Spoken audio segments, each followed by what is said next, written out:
Hello, my name is Matthew, and Steve and I are preparing for the month of May, what we're going to be reading next.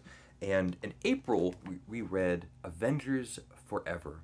And in the middle of the month, Steve sent me an email, and he said, "We're not making this mistake again. I'm not letting you steer the wheel and having us go over the deep end with reading crazy things like this, which, although it's fun to read, it's it's nearly an impossible task to try to make a video talking and trying to explain what happens in these pages. It's just utterly ludicrous. Of course, Steve did a fantastic job, and Michael K. Vaughn, who joined us for this, um, all three of us did the best that you can with what we had to work with. So Steve said, enough of this nonsense. We're going to go back to just read a normal novel. And he recommended something that I had never heard of before. I've never heard the title. I've never heard of it's a dual authorship, which maybe Steve will give some explanation on. And it's timely, I think, for two reasons. So it's 7 Days in May by Fletcher Nebel and Charles W. Bailey II, one of the best names I've heard in a long time. 7 Days in May. So it's topical for two reasons. The one obvious reason would be we're reading it in May. Now, I didn't know anything about this book, so I ordered this fairly cheap used paperback off of eBay. Sight unseen. I don't know anything. And I'll just read some of the things on the cover.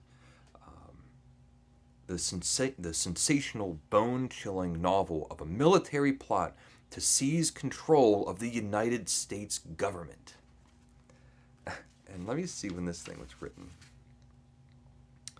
This was published in 1962. And we have some excerpts here. So it says the most daring coup in history. And I think these are going to be principal characters. Gentleman Jim Scott was a brilliant, magnetic general.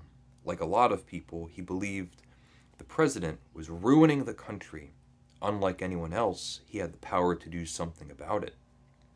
Something unprecedented and terrifying. And then we have Colonel Jiggs Casey. Colonel Jiggs Casey was a Marine who accidentally stumbled onto the plot. At first, he refused to believe it. Then he risked his life and career to inform the president. Then we have Jordan Lyman. Jordan Lyman was president of the United States.